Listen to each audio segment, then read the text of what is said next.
Oke, Assalamualaikum warahmatullahi wabarakatuh.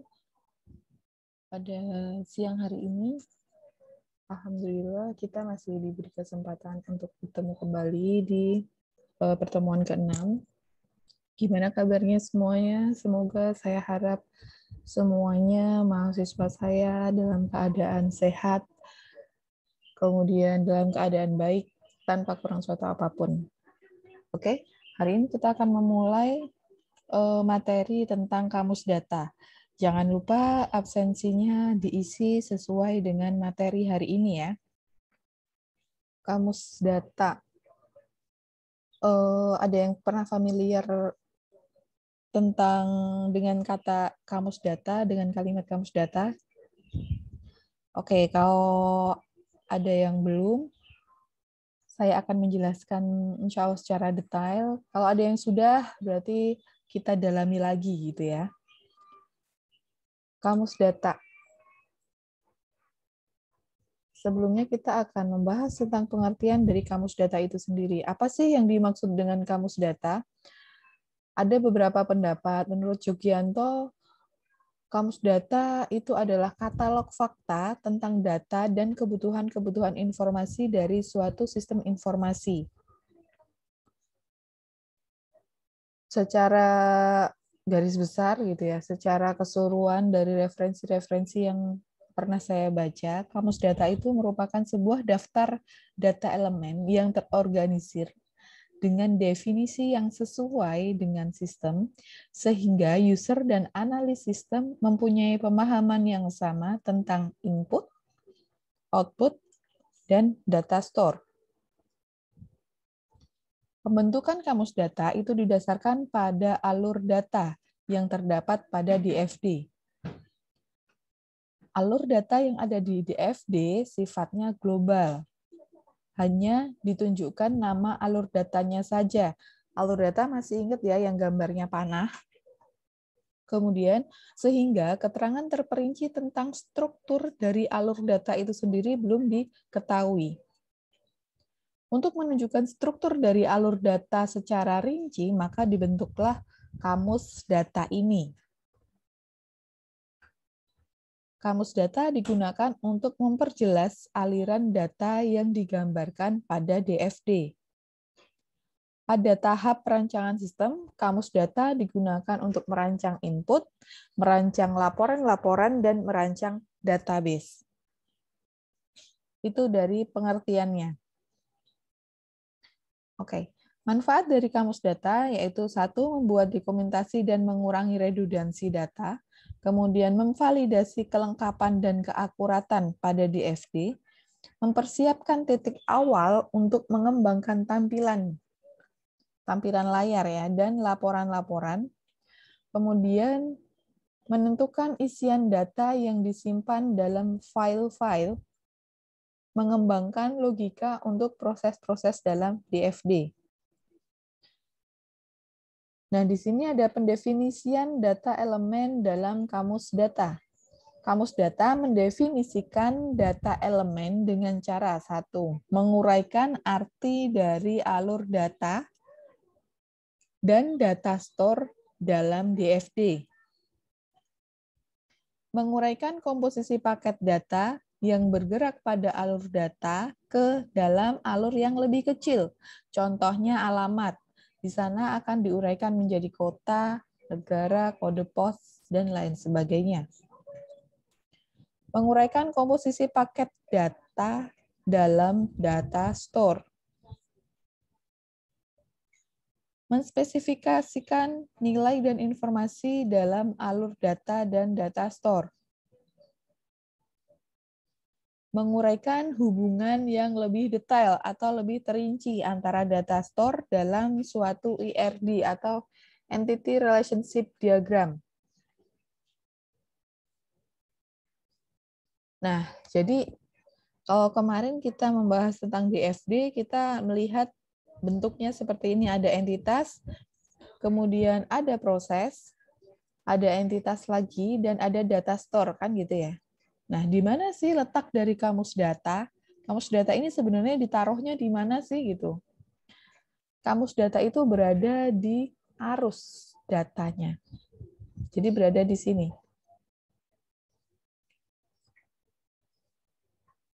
Kamus data berisi struktur data yang mengalir antar simbol, bisa entitas ke proses, bisa proses ke entitas lain, bisa proses ke data store, seperti itu ya.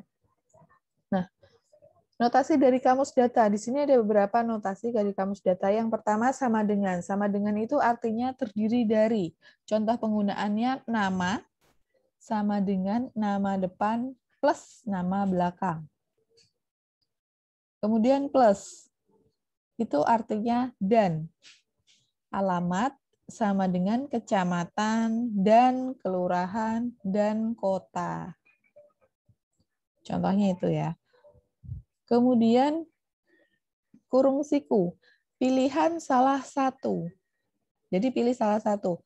Saya contohkan gender. Bisa tuan, bisa nyonya. Kemudian tanda bintang itu adalah komentar. Komentar artinya tidak dibaca, hanya keterangan saja, dia tidak dibaca ya. Berat sama dengan satuannya kilo. Ini komentar. Kemudian ada kurung pangkat N, artinya iterasi atau pengulangan. Saya contohkan di sini pemesanan sama dengan nama pelanggan ditambah dengan tujuan pengiriman ditambah 1 item sampai 10. Berarti 1 kurung N-nya itu 10 ya. Artinya adalah 1 itu adalah minimal dan 10 adalah maksimalnya.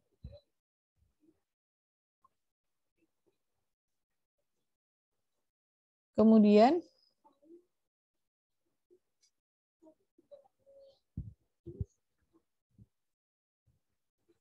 ada kurung lagi opsional, kurung yang seperti itu ya. Opsional. Boleh ada, boleh tidak ya, itu bukan oleh ya, tapi boleh ada, boleh tidak. Nama, titel. Misalnya insinyur siapa gitu ya, titel. Dokter siapa itu boleh dikasih, boleh tidak. Saya ulangi lagi, opsional di sini, ini salah ya, jangan, ini adalah boleh. Boleh ya. Ini juga boleh. Boleh ada, boleh tidak. Artinya gitu ya. Ini bukan oleh. Oke. Kemudian, format dari kamus data. Formatnya seperti ini. Yang paling atas, arus data, yaitu nama arus data pada diagram 0 atau level 1. Masih ingat kan ya bedanya diagram dan penamaannya, level, pelevelan, dan penamaannya. Kemudian di sana ada nama arus, ada alias, ada bentuk data, arus data, penjelasan, periode, volume, dan struktur datanya. Di mana ini semua merupakan elemen-elemen data. Jadi kamus data isinya seperti ini. Oke. Deskripsi dari arus datanya. Di sini ada nama arus, ya kan? Saya akan menjelaskan keseluruhannya. Yang pertama, nama arus data. Kamus data yang dibuat berdasarkan arus data pada DFD. Maka nama arus data yang ada di kamus data harus sesuai dengan yang ada di DFD. Artinya nama arus datanya di DFD itu apa? Kamus datanya nanti diberi nama yang sesuai. Seperti yang ada di DFD gitu ya. Kemudian nama alias. Alias atau nama lain dari data dapat dituliskan bila nama lain itu ada. Nanti akan saya jelaskan di contohnya. Kemudian alias perlu ditulis karena data yang sama mempunyai nama yang berbeda untuk orang atau departemen satu dengan lainnya. Kemudian ada bentuk data. Arus data itu dapat mengalir Jadi kita lihat bentuk datanya seperti apa tergantung dari kondisinya gitu ya. Arus data dapat mengalir satu dari entitas luar ke proses. Data yang mengalir dapat berupa atau tercatat dalam dokumen atau formulir. Yang kedua, hasil dari proses ke entitas luar. Data yang mengalir biasanya di laporan atau query tampilan layar atau dokumen hasil cetakan komputer. Itu bentuk datanya. Kemudian hasil dari proses ke proses yang lain. Data yang mengalir biasanya dalam bentuk variabel atau parameter yang dibutuhkan oleh proses penerimanya ya. Itu kalau proses dari proses to proses. Kemudian yang keempat, hasil suatu proses yang direkam ke dalam data store, data yang mengalir biasanya berbentuk variabel. Kemudian dari data store dibaca oleh suatu proses, data yang mengalir berupa suatu field atau item data. Sehingga dari keterangan di atas, bentuk datanya itu bisa berupa dokumen dasar atau formulir, dokumen hasil cetakan komputer, laporan tercetak, tampilan layar di monitor, kemudian variabel atau parameter, dan field. Berdasarkan kondisinya gitu ya. Oke, kemudian berdasarkan kondisi yang di atas ini ya. Kondisi yang di atas ini. Nah, kemudian selanjutnya adalah arus data. Menunjukkan dari mana data mengalir, lalu kemana akan menuju. Keterangan ini perlu dicatat di kamus data agar mudah mencari arus data pada DFD. Kemudian penjelasan. Tadi ada sheet penjelasan gitu ya. Untuk memperjelas arus data yang dicatat di kamus data, maka bagian penjelasan dapat diisi dengan keterangan-keterangan tentang arus data tersebut.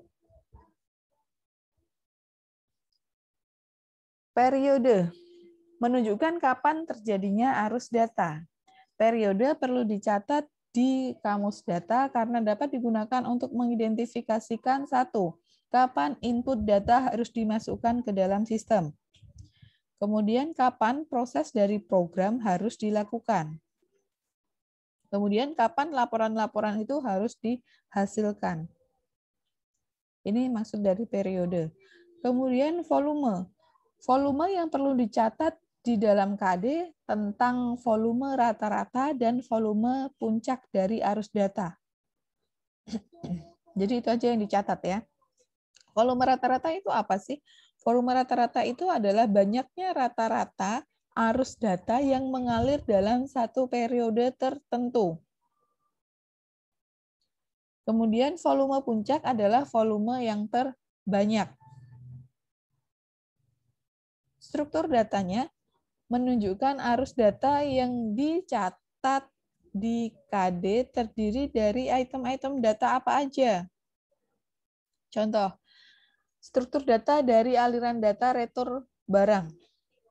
Nah, retur barang itu berasal dari, terdiri dari kode barang, ditambah nama barang, ditambah unit retur, ditambah harga satuan, ditambah total harga. Seperti itu ya. Nah, sekarang saya contohkan kamus datanya.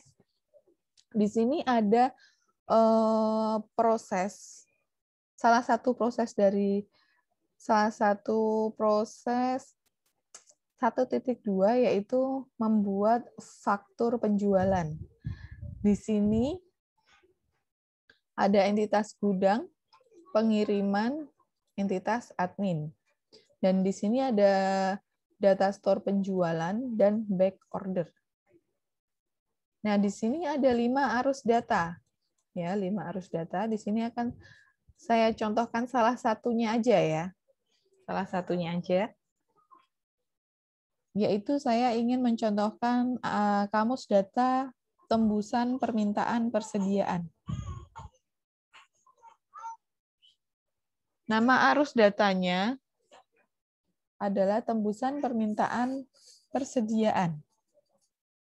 Nama arusnya otomatis sama ya.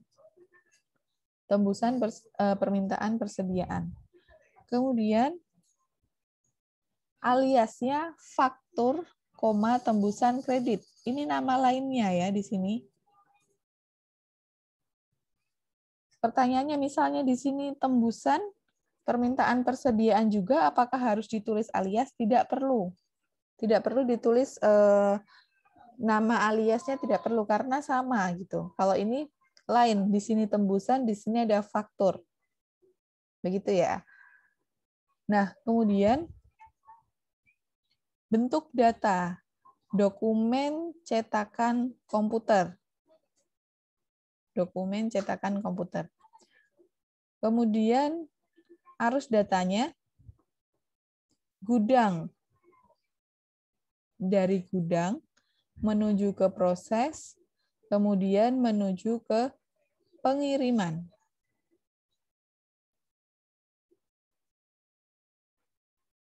Dari gudang menuju ke proses ya, ke sini. Kemudian ke pengiriman.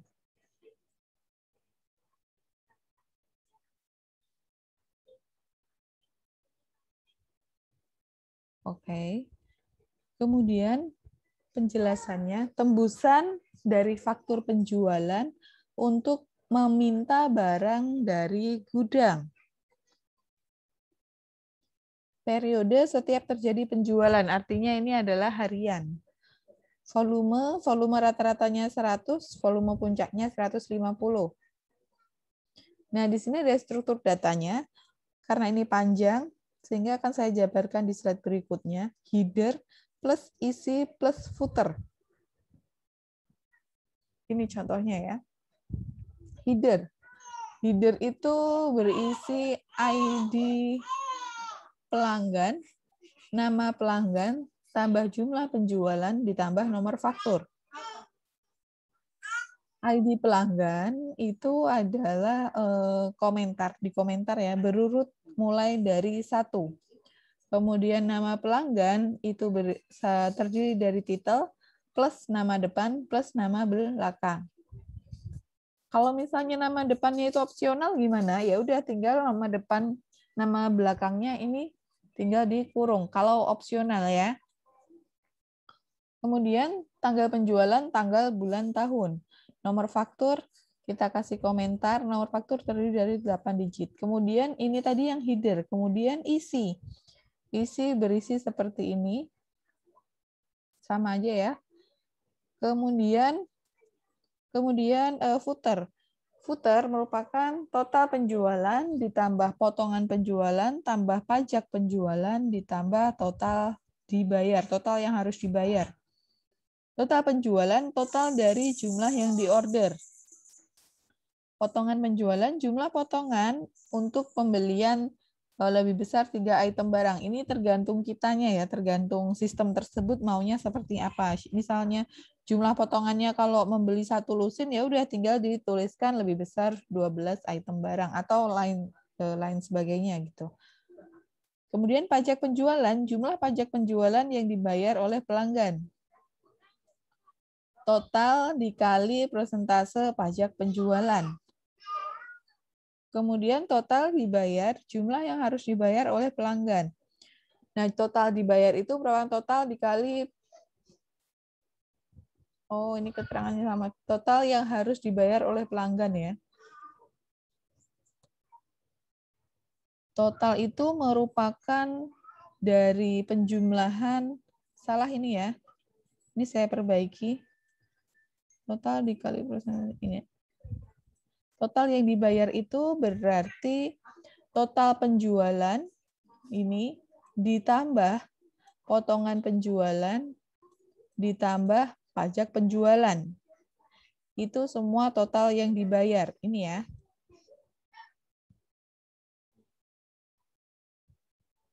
Ya, ini. Oke.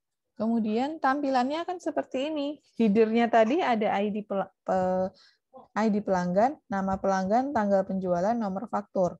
Kemudian di sini isinya ada ID barang, nama barang, unit jual, harga satuan, dan total harga. Kemudian ini footer, ada total penjualan, potongan penjualan, pajak penjualan, dan total yang harus dibayar. Nah, tampilan ini biasanya kalian lihat pada nota-nota atau pada faktur, seperti itu ya. Nah, itu adalah hubungannya tadi tampilan dan kamus data dan nanti di FD-nya seperti apa. Nah, kemudian untuk mengecek kebenaran, kelengkapan, konsistensi, kontradiksi dari kamus data, itu kita bisa checklist gitu. Bisa checklist apakah semua aliran data dan data store dalam DFD sudah didefinisikan dalam kamus data. Apakah semua elemen dalam kamus data sudah didefinisikan dengan baik atau dengan jelas gitu ya? Adakah elemen yang didefinisikan lebih dari satu kali? Apakah semua notasi? Jadi ini untuk ngecek gitu ya, udah lengkap belum nih kamus data kita? Ini bisa kita trace dari sini. Apakah semua notasi yang digunakan pada kamus data sudah dikoreksi? Apakah adakah elemen data dalam kamus data yang tidak menjelaskan sesuatu dalam DFD? Nah, ini yang harus kita cek. Kalau semuanya sudah lengkap, sudah ada, berarti oke gitu. Nah, ini referensi saya ngambil dari sini.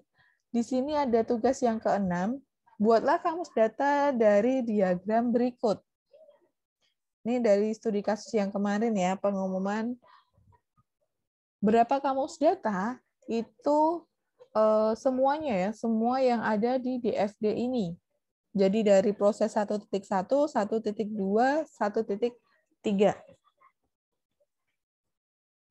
Oke, di sini kalau saya lihat sudah ada beberapa kamus data ya yang harus kalian buat. Yang pertama adalah ini, kamus data dari sini ya. Ini yang pertama. Yang kedua, ketiga, keempat, dan selanjutnya kalau ada gitu bisa kalian lihat di sini. Nanti saya jawab semua ya.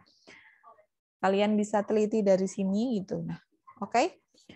Kemudian selesai, alhamdulillah materi kamus data sudah saya sampaikan. Jika ada pertanyaan bisa langsung ditanyakan melalui grup gitu ya. Oke, selamat siang. Assalamualaikum warahmatullahi wabarakatuh.